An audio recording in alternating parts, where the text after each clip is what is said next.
Welcome everyone to our webinar today, a virtual town hall, the latest on COVID-19 and navigating the road ahead. The CDC Foundation is so pleased to host this webinar in partnership with the Vaccine Equity Cooperative and Health Leads. This webinar is the 10th in a series and is part of our ongoing work and commitment to support those of you working in communities and partnering with communities to fight this pandemic. I'm Dr. Lisa Waddell, the Chief Medical Officer for the CDC Foundation, and again, will serve as your webinar moderator for today. Now, next slide, please. Today's webinar is available in Spanish. To listen to this presentation in Spanish, click the globe icon at the bottom of your Zoom screen and select your language. The webinar also has a closed captioning feature. To enable closed captioning, please click on the closed captioning icon on the bottom of the Zoom screen. Now, before we begin our conversation today, there are a few housekeeping items we'd like to review. Today's webinar will be recorded and will be sent to everyone who registered along with the materials shared. Today's webinar, during today's webinar, we will have time to answer a lot of questions. So please continue to submit your questions using the Q&A feature available at the bottom of the screen. You can also use the Zoom chat feature to just share comments or reactions and links with your fellow attendees and panelists. And then last but not least, at the end of the webinar, we will be launching a poll, an evaluation survey. So please take the time to quickly share your feedback on today's webinar and suggestions for future offerings. Now, next slide. As we enter into our third year of the COVID-19 pandemic, we want to share what we've learned. We want to share some tools to help you continue to navigate during this pandemic, how we can work together on improving the path towards a new normal. Our goal is to answer as many questions as we can to help you keep communities protected from another surge or a variant, and to keep the vaccination momentum going, especially for families and children battling misinformation during the quickly changing guidance and protocols. And we hope to help you address ways of managing widespread COVID fatigue in the community and more. So during today's webinar, we hope to address these issues and perhaps additional ones. Now, to do this, we are thrilled to have a number of expert speakers with us today. The links to their bios can be found in the chat. You can see their pictures here on the screen. We will have Ms. Ann House from the CDC, who will talk about a VSafe tool, Melissa Boyette and Dr. Francois Castonguay, who will talk about an isolation and quarantine calculator tool. We have Dr. Kevin Chatham-Stevens, a pediatrician, who is also working on the planning for vaccines for our children under the age of 5. We have Mr. Alex Fajardo with a community-based organization, El Sol. And then we have Dr. Jane Morgan, who is the Chief Executive Officer for the COVID Task Force with Piedmont Healthcare in Atlanta. So we will have all of these folks available to share some information and to answer questions. So to get us started with our town hall, we're going to first kick it off with Dr. Kevin Chatham-Stevens, who's going to share some information, and then we'll follow with Ms. House, then Melissa Boyette, and Francois Castonguay, and then we will go to the others for further questions and answers. So with that, Dr. Chatham-Stevens. Great, thank you so much. Really appreciate the opportunity to chat with everyone today. As Dr. Waddell mentioned, what we wanted to do was just to let you know kind of what we know at the moment regarding planning efforts for the COVID-19 vaccine for children aged under 5 years. Just to recap, as of right now, children 5 years and older can get vaccinated with the Pfizer COVID-19 vaccine. And so we're planning for when the vaccine is approved for children under the age of 5. And we don't necessarily have all the details at the moment because these studies are still ongoing and neither of the pharmaceutical companies has submitted their data to FDA. But as I mentioned, we just want to put our information out there and let you all know how we're planning to vaccinate these children when either or both of these vaccines are available. And so right now we're really tracking 2 different vaccines. So there's the Pfizer vaccine and also the Moderna vaccine. And just to briefly recap both of those, in terms of the timeline for each one of those, Pfizer has previously said that data on their 3-dose series is anticipated sometime in April. And this will be available for children ages 6 months through 4 years of age. And then in terms of the Moderna vaccine, they announced positive data on a 2-dose series in late March and that they will be submitting data to FDA sometime in the coming weeks, is what they said. And that particular vaccine will be available, if it's authorized, for children 6 months through 5 years of age. So slightly different age ranges for both of the vaccines. And just for simplicity, for the rest of the talk, I'll just be using under 5 years of age instead of under 5 or under 6 years of age.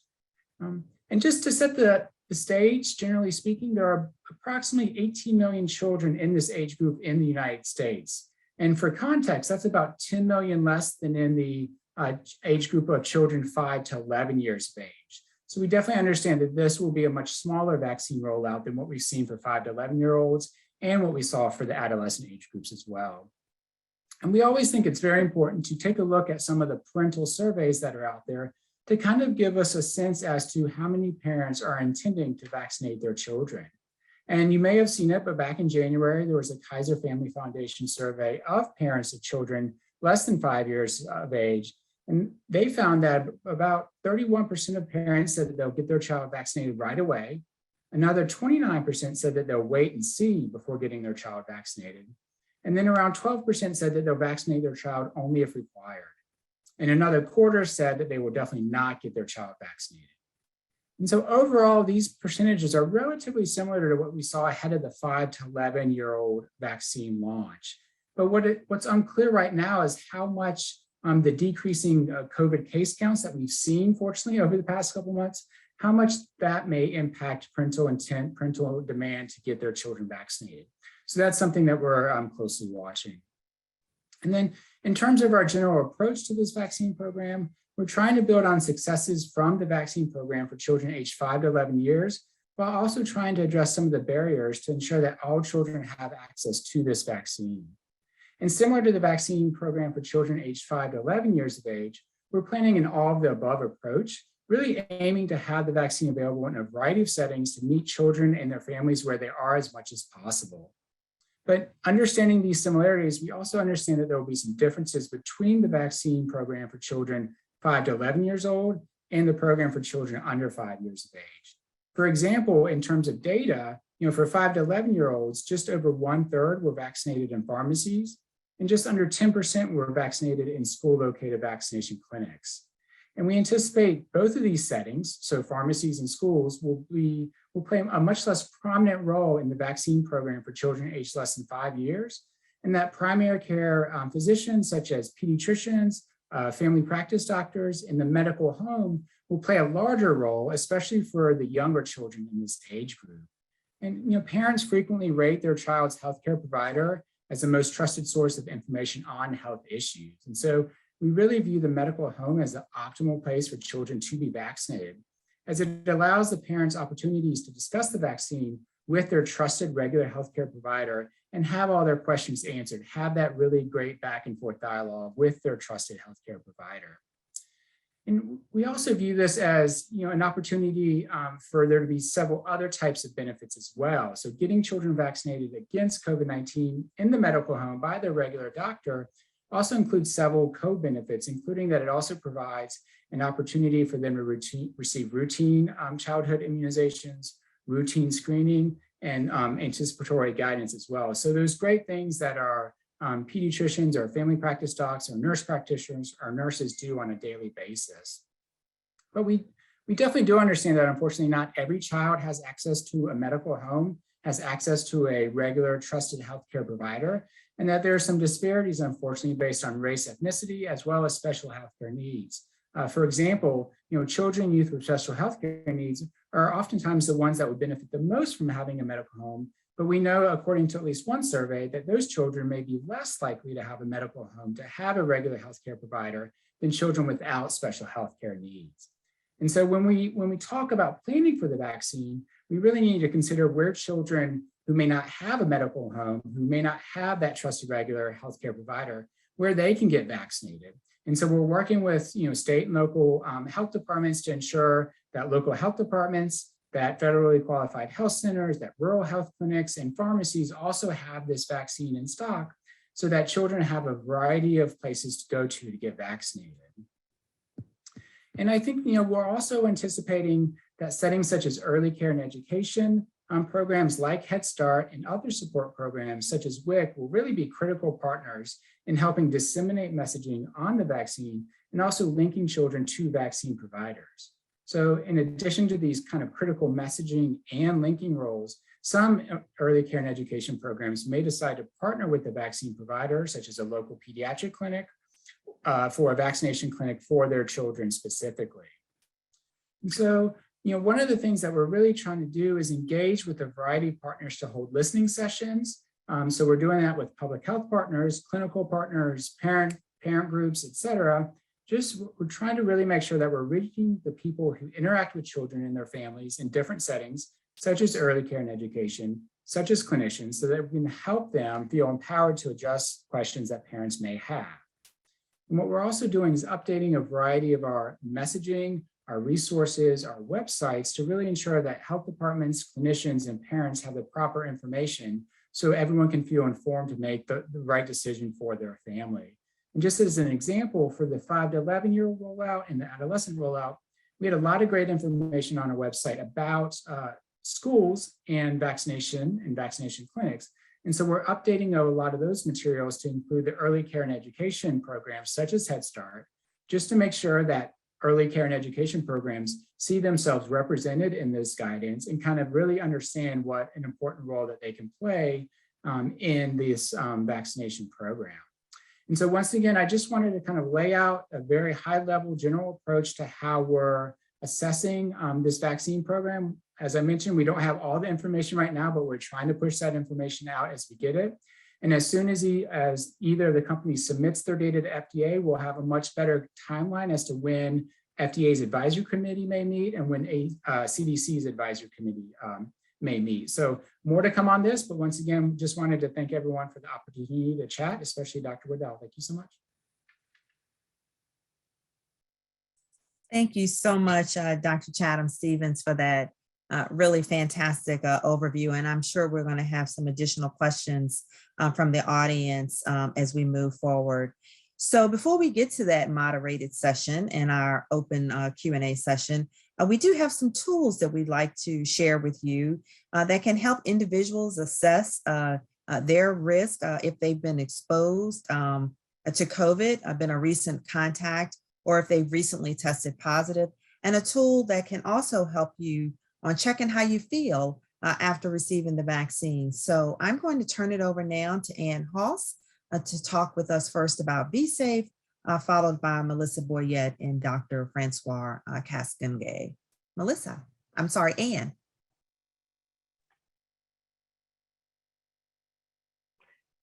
Thank you.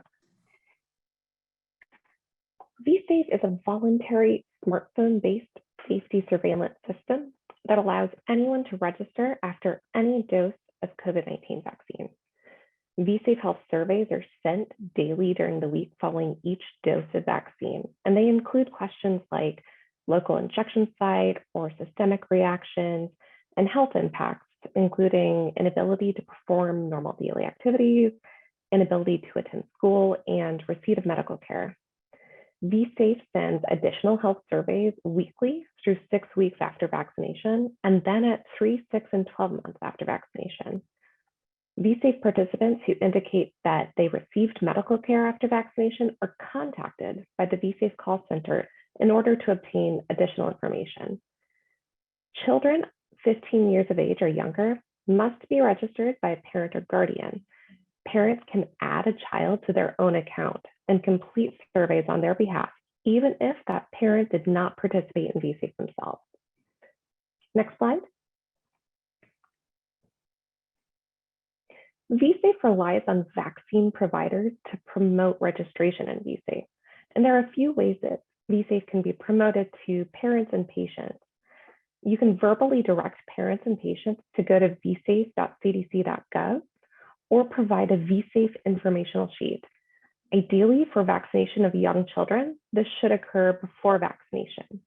For adults, this can occur during the 15-minute observation period. There are also informational VSafe posters that can be displayed.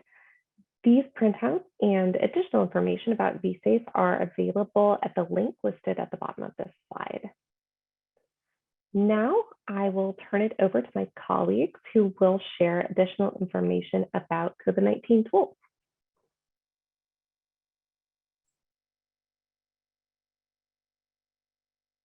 Hi, everyone. My name is Melissa, and I'm here with Francois. We're with the Contact Tracing Innovation section, and we're really grateful to CDC Foundation for having us to share with you our new quarantine and isolation calculator. We're pretty excited about it. But some folks have asked us right off the bat why we developed this calculator at this phase in the pandemic. And there were really a combination of factors that led to this idea. The first was the significant changes to quarantine and isolation guidance that were posted to our website at the end of December. There's lots of caveats and nuances that are potentially difficult to navigate. And then the other was that we changed our recommendations around prioritizing case investigation and contact tracing. And it signaled really a move away from universal case investigation and contact tracing. So we became concerned that folks aren't going to be hearing quarantine and isolation information from public health staff. So as we embarked on developing this tool, we set our design criteria really early in the process. Truth be told, what I asked the developers is, can we make it slick? That's what I actually said. But we wanted the tool to be simple and easy to use and available in both English and Spanish. And so in just a few clicks, the person using the tool gets customized information that includes the actual dates when they can leave home, when they should get tested, how long they should wear a mask around other people. And then we also really wanted the calculator to be what's called syndicated as a widget so that it can be added to external web pages. We realized that a lot of jurisdictions had developed a tool that was similar to this and probably had a mountain of work to do to update it when our guidance changed. So our thinking was if we could syndicate the calculator, it could be embedded on external websites. And as soon as we update our guidance, it's automatically updated. Next slide, please. So the quarantine and isolation calculator can be used by people with COVID-19 who have mild or no symptoms, and people who are close contact to someone with COVID-19. And we think that the calculator is ideal for use by individuals, certainly, and also in businesses and organizations and healthcare settings who are managing patients with COVID-19 and close contact exposures, kind of, again, giving folks the tools to replace that support they might have gotten on case investigation and contact tracing from health departments. But the calculator does not apply to certain groups and high-risk settings, including people who are moderately or severely ill or immunocompromised, because they may need to isolate longer than the recommended 5 days that's in the calculator. So those folks should talk to their healthcare provider for advice about when to end isolation. And then the calculator also doesn't apply to exposures and cases in healthcare settings and high-risk congregate settings. So if there's an exposure, say a corrections officer in a jail or a nurse in a nursing home, there is specific guidance for that on our quarantine and isolation webpage.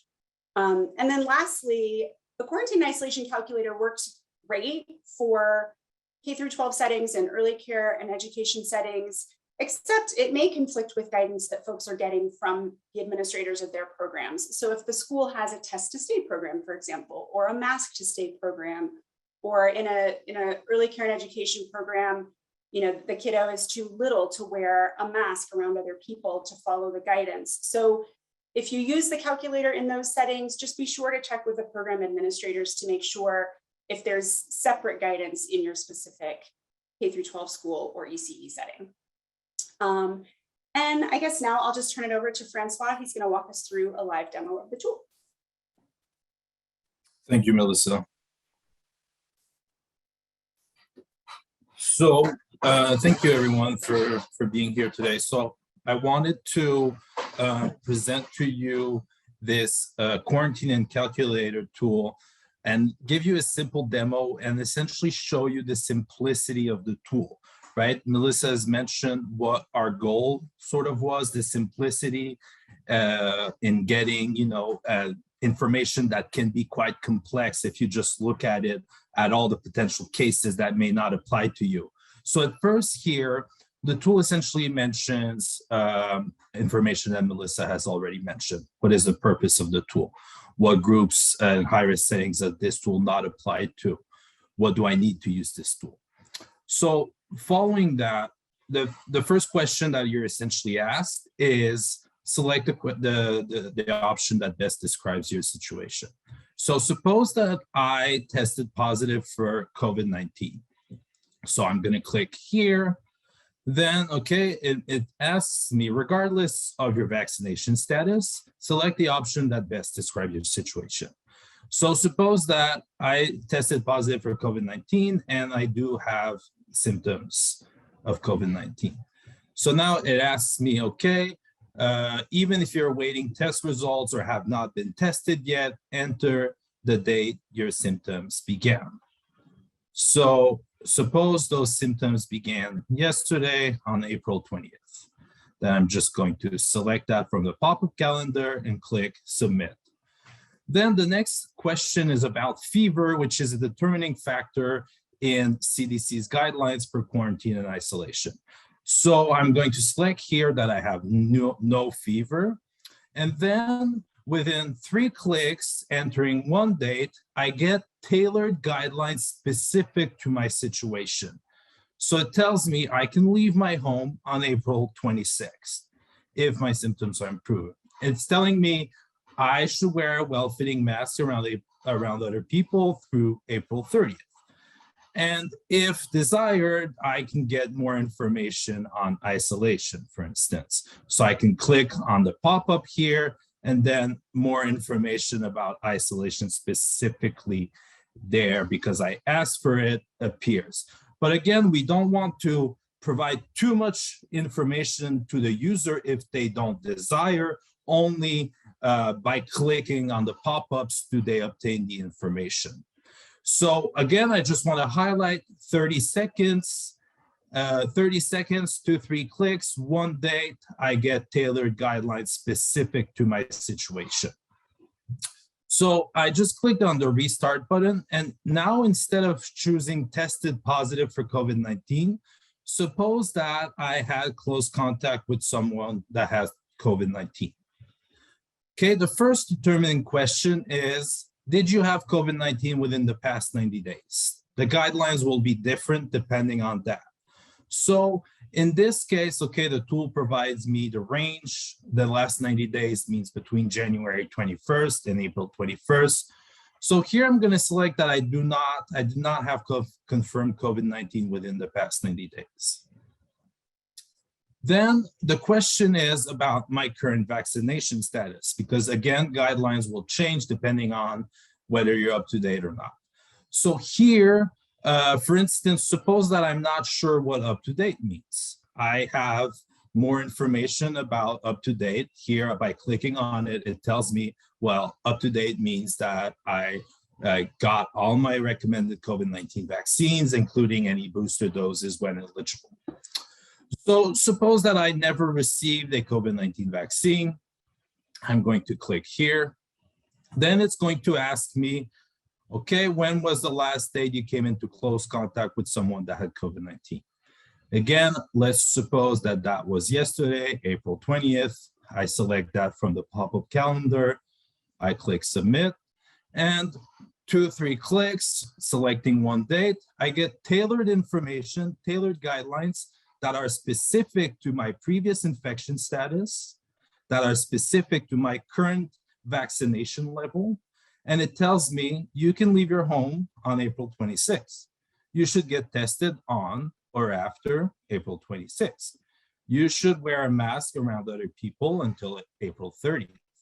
So simple guidelines, simple, clear guidelines that are really broken down from a sort of complex if this, if that.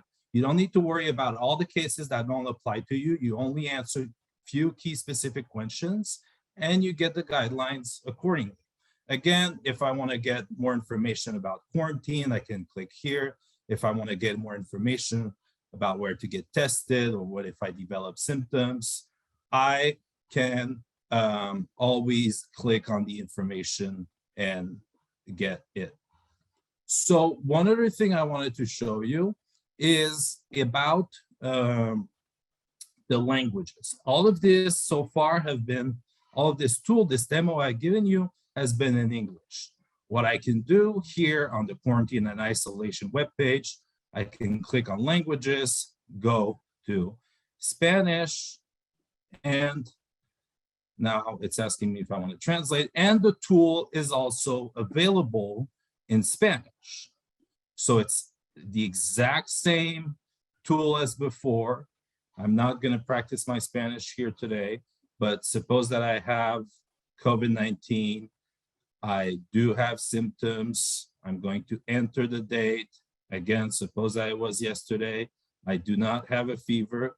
And then it provides me with the same guidelines as the English version did, of course, but just accessible in another language too.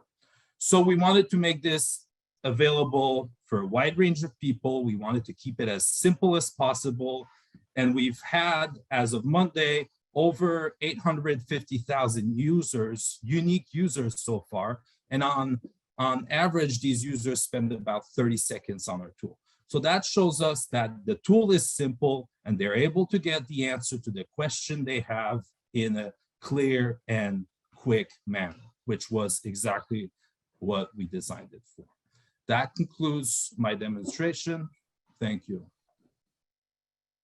All righty. Thank you. Thank you so much to all three of you for sharing these tools. I've been monitoring the chat here and seeing that folks have been using the tools and have found them to be helpful. And they do have some questions that you all may be able to respond to there live for them as well in the chat. So again, thank you all. And we wanted to share these tools with you because we hope that they will be helpful to you, but also to the clients and your patients that you are working with.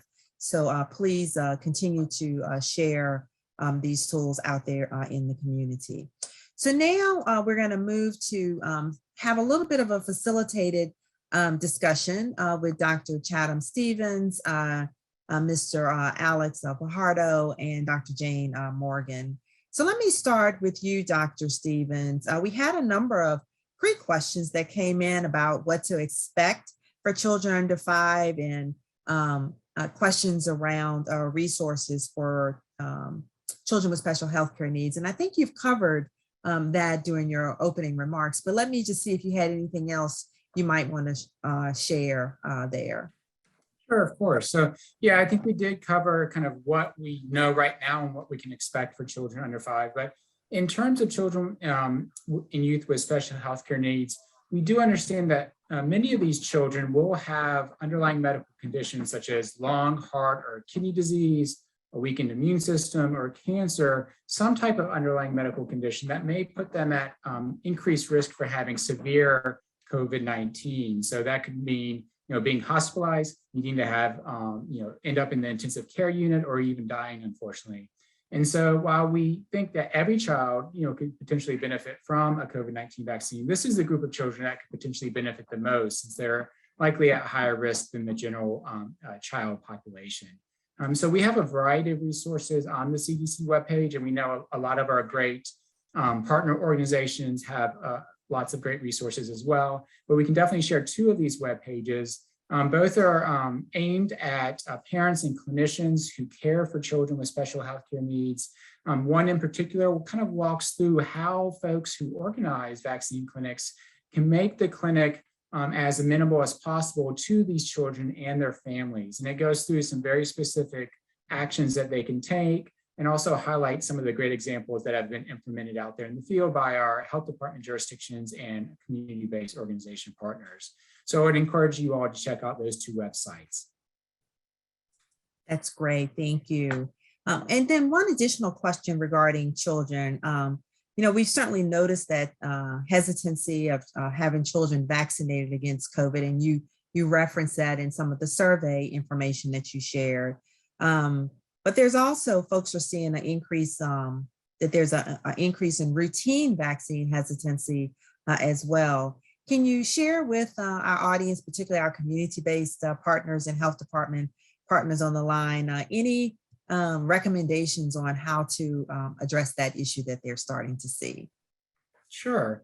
And we definitely understand that, for a variety of reasons during 2020, that orders for routine vaccinations dropped quite a bit. And we've since made some progress last year and into this year, with some vaccines kind of returning to their pre-pandemic levels, while some vaccines are still lagging behind a bit. And you all may have seen just within the past hour or two, there was a CDC published an MMWR, so a scientific paper that kind of walks through the latest data on the vaccination status of children entering kindergarten last year.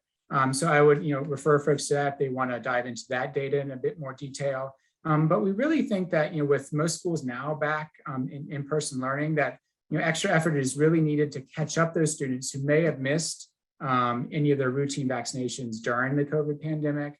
And for parents and caregivers, now is really the time to get their children caught up. Once again, these are all preventable diseases, things like measles, things like whooping cough. They're extremely contagious, and they can be very serious, especially for our babies, our young children, and once again, those with special healthcare needs. And for the healthcare providers out there, as well as our parents, we're encouraging everyone to use any opportunity, any interaction with the healthcare system to get those routine vaccinations if you are behind, and to stay caught up. And we think now is a particularly good time, since we're approaching the summer. We know that children may be having checkups for summer camps, sports physicals for the fall sports season, or just general checkups heading into the fall school year. So those can all be great opportunities to touch base with your regular healthcare provider, ask them how your child is doing in terms of routine childhood vaccinations, as well as the COVID-19 vaccination, and just make sure that you're checking all those boxes and getting our kiddos as up to date as possible. That's great. Those are some really great suggestions there. So thank you. So I want to bring into the conversation there Dr. Jane Morgan. And again, Dr. Morgan is serving as the Chief Executive Officer for the COVID-19 Task Force with Piedmont Healthcare. But also Dr. Morgan does a lot of on-air Q&A around this topic. Certainly she's exceedingly well-trained provider, physician, and we're really pleased to have you with us, Dr. Morgan. So let me ask you about the topic of variants. We certainly have seen a few over the course of the pandemic. And so for our listening audience, how should we prepare for new variants? And what should we be telling our patients or our clients that our community-based organizations are serving? That's such a great question. And, and it begets the whole scenario about herd immunity. And herd immunity is, something that we were trying to achieve at the early beginning of this pandemic. If we could get enough people vaccinated once vaccines became available, if we could do that quickly, then we could achieve this herd immunity where those who are vaccinated are able to protect the vulnerable, those amongst us, as long as it's a small slice of our population that were unvaccinated. But as you know, here we are 2 years into that, and we certainly could not do that. And what we have allowed to happen Even though we've had several opportunities with the doors open, we closed those doors. We had windows open, we closed those windows.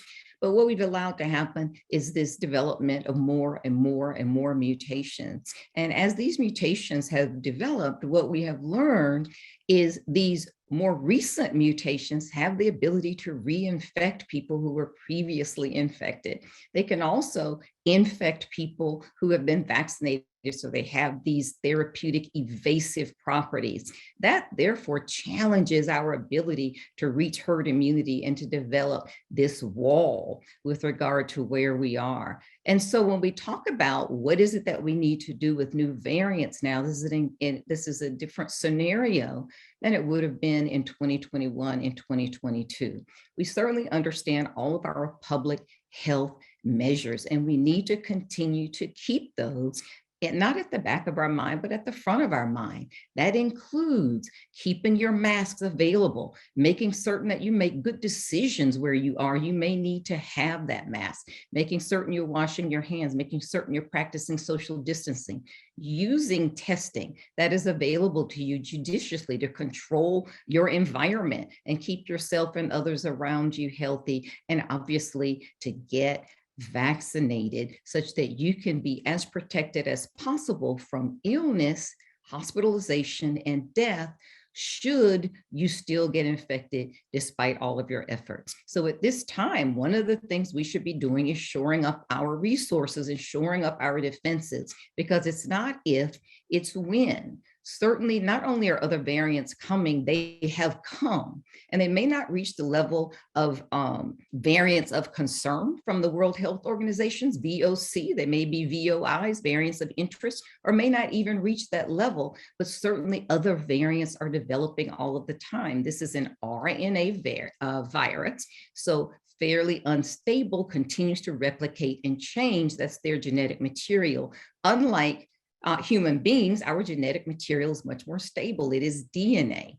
And so we have to begin to understand what this is as we look at this virus and it continues to be in our environment. This is a good time to shore up your defenses, make certain that you're prepared with all of your supplies, get vaccinated, don't have fear, get vaccinated, and let's see what's going to happen as we continue to see variants emerge, but there will be additional variants. We still have a fairly significant death rate of people in this country. It still remains largely amongst the unvaccinated.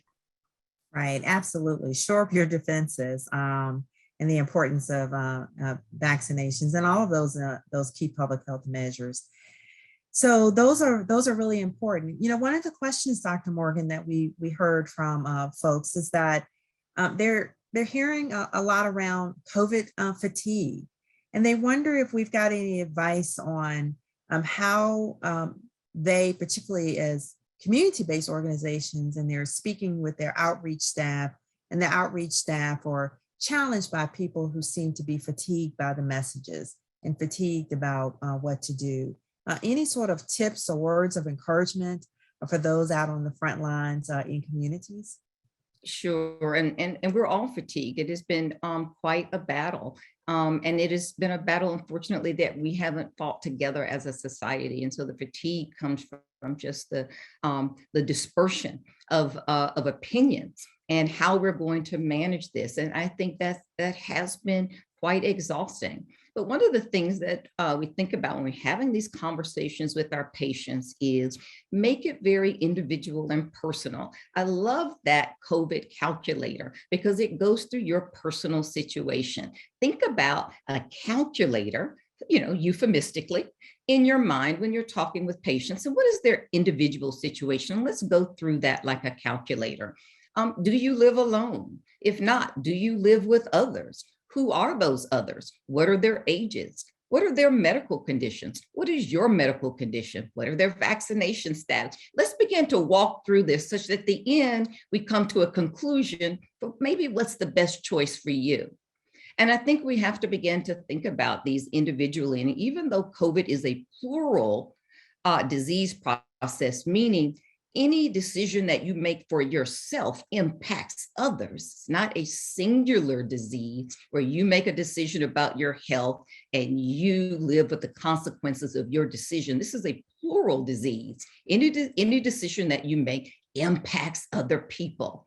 And so that calculator mindset, I think, is a great tool to think about, and think about your patients individually and have those individual discussions about their particular conversations as we continue to address this COVID fatigue, which really is a result of this COVID battle, as we have battled people who were vaccinated and weren't vaccinated, and people who wanted to wear masks and those who didn't want to wear masks, and all of the politicizing of it has been exhausting in the midst of public health. And so you have to have empathy as well for people who just say, I'm just tired of it. Yes. But know this, as humans, we don't have the ability to wish it away.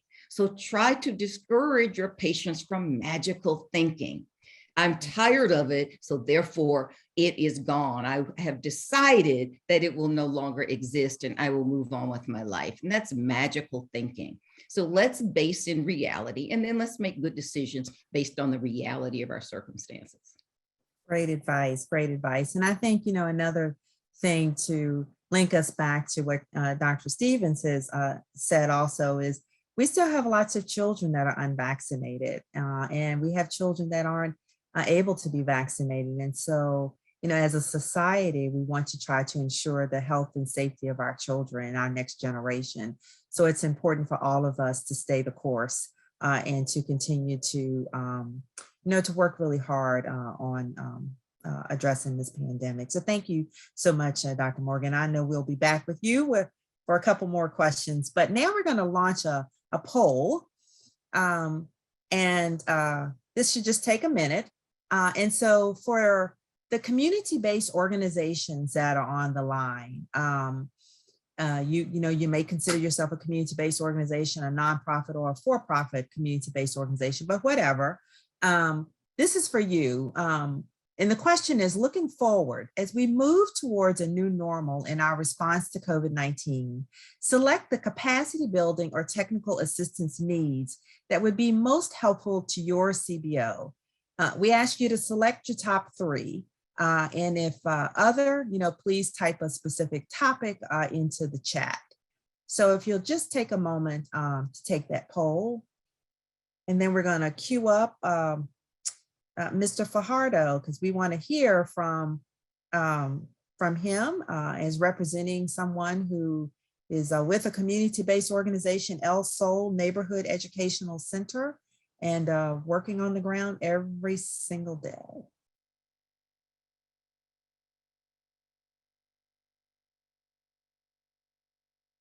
So about 10 more seconds for this poll. And then maybe we can quickly see the results.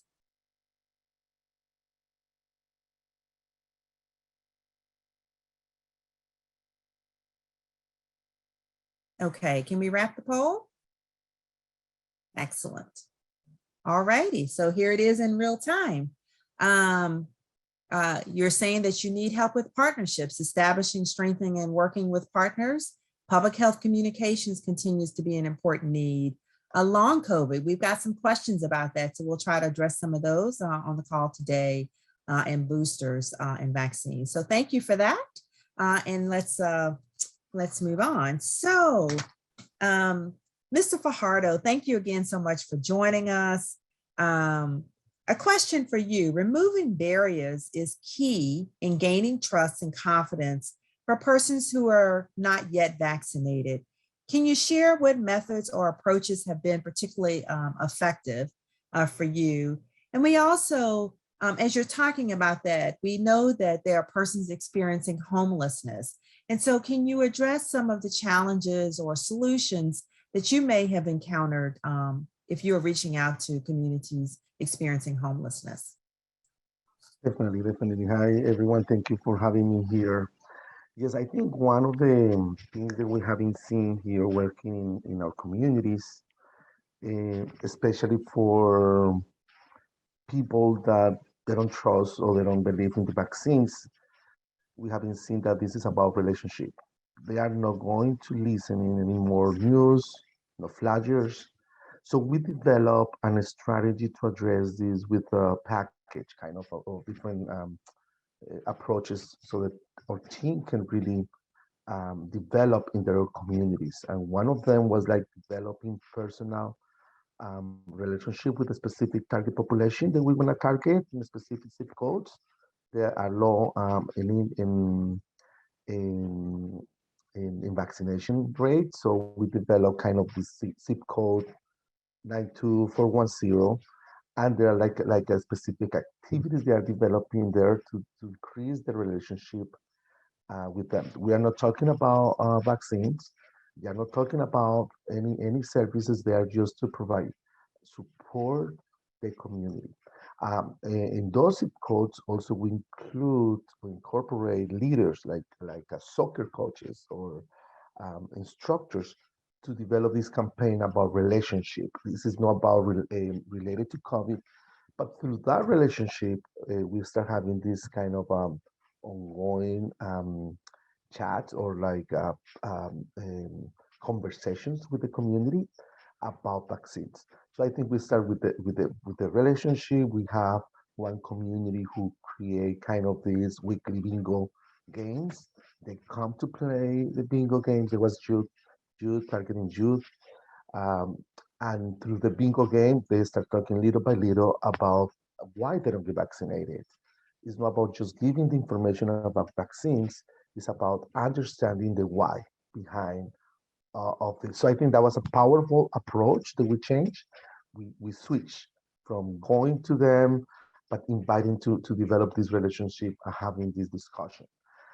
For homeless, we had an issue in one of the cities that we serve, and what we did, we have a lunch meeting with 10 of these homeless, and we have at least a listening what happened, how we can serve, and they help us.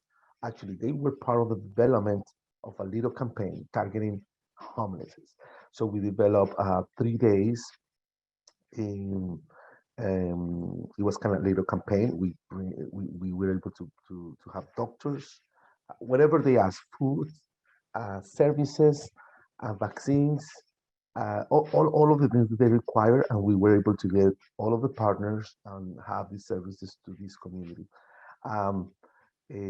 Unfortunately, because this is we tried to use that was like 5 months ago, so it is for the booster has been a challenge to follow up with them if they didn't get the Johnson & Johnson. So this is kind of the homeless population part.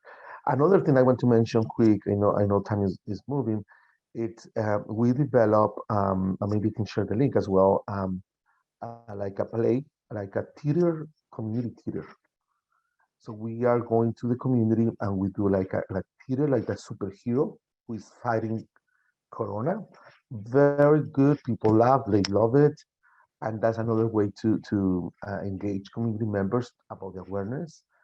We develop a comic strips with a little histories, and these people are from the community, so they feel this is mine.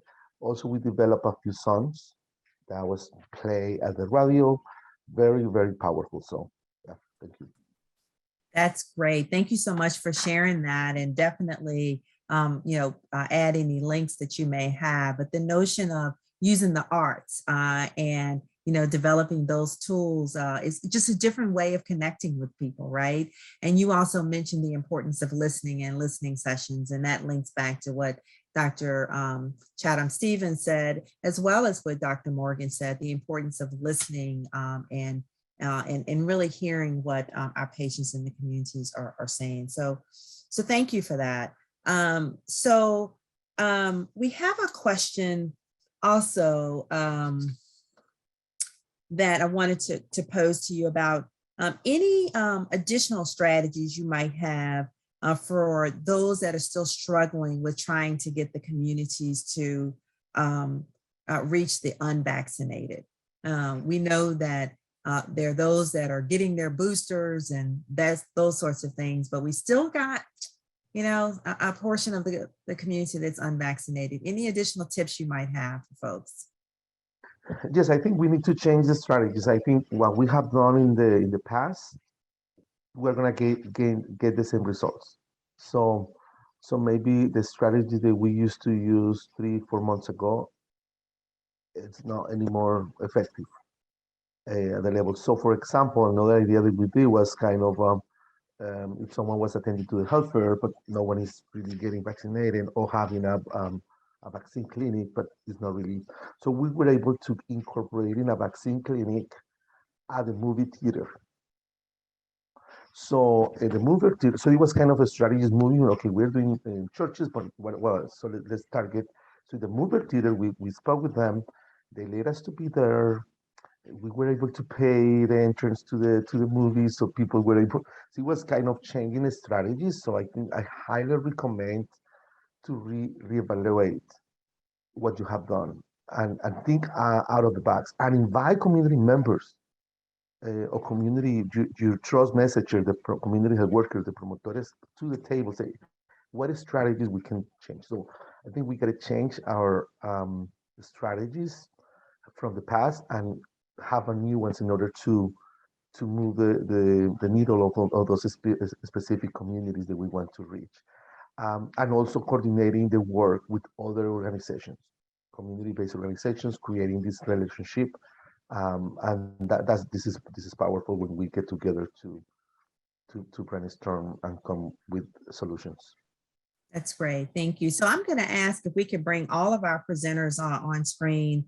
We've got just a couple of minutes left, and we've got a lot of questions. So I'm just going to ask you, I'm going to give you a question and ask you to give us just a quick sort of 30-second, if you can, sort of response so we can get through a number of these. So one is, I think this might be for you, Dr. Chatham-Stevens. What advice do you have about masking in families with young kids who are unable to be vaccinated? What's the best advice that you might give there?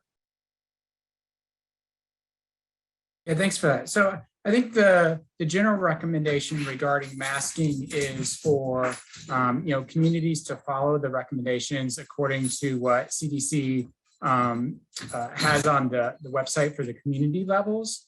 So that kind of outlines exactly which preventive measures should be taken by various folks according to a couple different metrics. And I think that's a relatively new approach from the CDC standpoint. So I would recommend that folks go to that website and take a look at that. And I think there are, if even in your community, it's not recommended that you necessarily wear a mask in a certain setting. You obviously can do that if you want to. I still wear masks in a lot of places right now. So I would say, check out that CDC website, but then also tailor that as much as you can to your own family's conditions. And I opened it up. I know there are other CDC folks on the line, so if they would like to add anything to that, please go ahead. And this is a little bit of a follow-up question to that. The person says, I work for an organization serving the Latinx communities, and I get a common question. Why should I vaccinate my children if they really won't get symptoms? Advice on how to address this as younger kids' vaccinations get approved. And so what that says to me is we still have a lot of folks out there who believe that maybe children don't get sick. You want to address that? Sure, yeah. And it's been an issue throughout the pandemic. Fortunately, children, a lot of children do not get sick with COVID-19, right? We know that. They have a tendency to not get as sick as adults do. But we do know that there are definitely children who get COVID-19 and get very sick.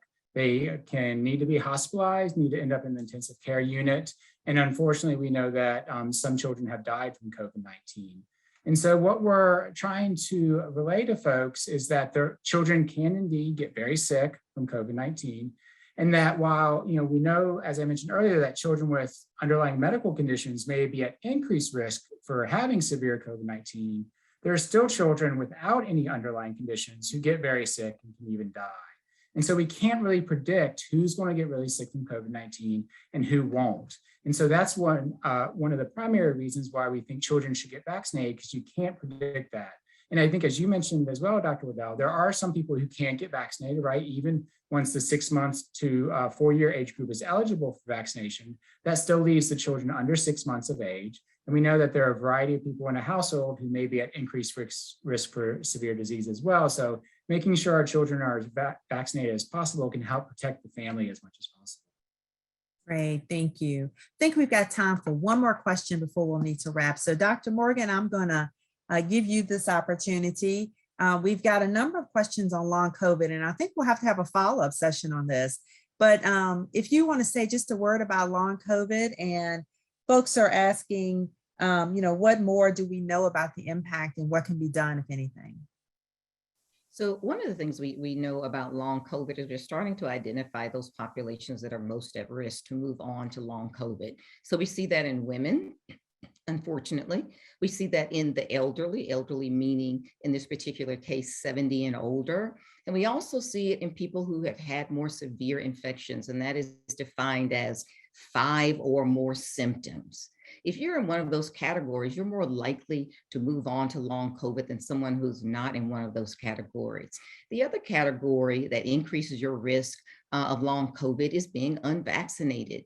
We see that people who are unvaccinated develop long COVID twice as much as those who are vaccinated.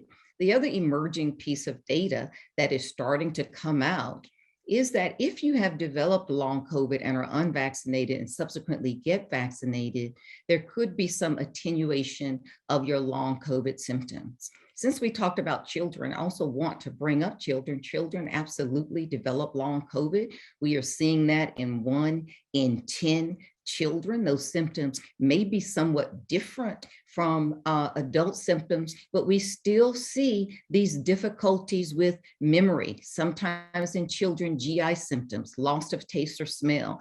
Think about what that means, difficulty in memory for the success of your child in school. Yes. And what that challenge is going to be in school to keep up, let alone to excel. And so you have to begin to think about all of these things when you're making decisions about your family and what is the impact and whether you're going to roll the dice or not. And this seems to be independent of whether your child develops symptoms or not. So the irony is your child could actually be sicker later than they were when they actually were impacted with COVID. Obviously, we're still learning about COVID.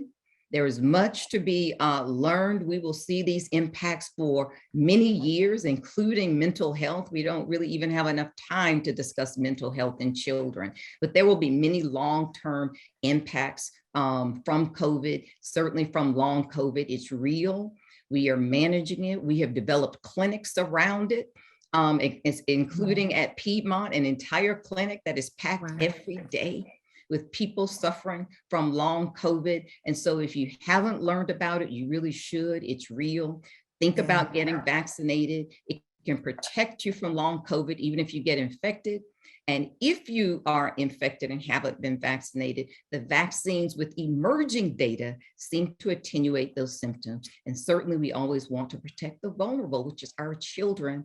Children are our future. We want to give them the absolute best opportunities they have to excel. That means absolutely highly functioning brains. Right. Thank you so much. We're right at time, and I think there's a lot to unpack there. So stay tuned, audience, for more to come.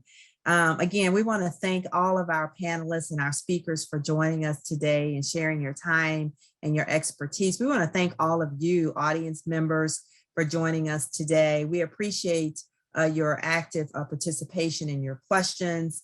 A lot of tools and information shared here today. Thank you so much for the grassroots, on the ground sort of tools and ideas that you've shared, Mr. Fajardo, particularly for our community-based partners. We really appreciate that. Again, the materials will be available for everyone that's registered, so you'll have access to the links in the slides. Thank you for completing the survey. And we look forward to having you join the next one, which will be probably in a couple of months. So again, stay safe. And continue to do the great and the important work that all of you all are doing. Again, the tools are available in Spanish. And so I know there were some questions around that. And so please click on that link at the CDC website. So again, thank you all so much. Have a great day.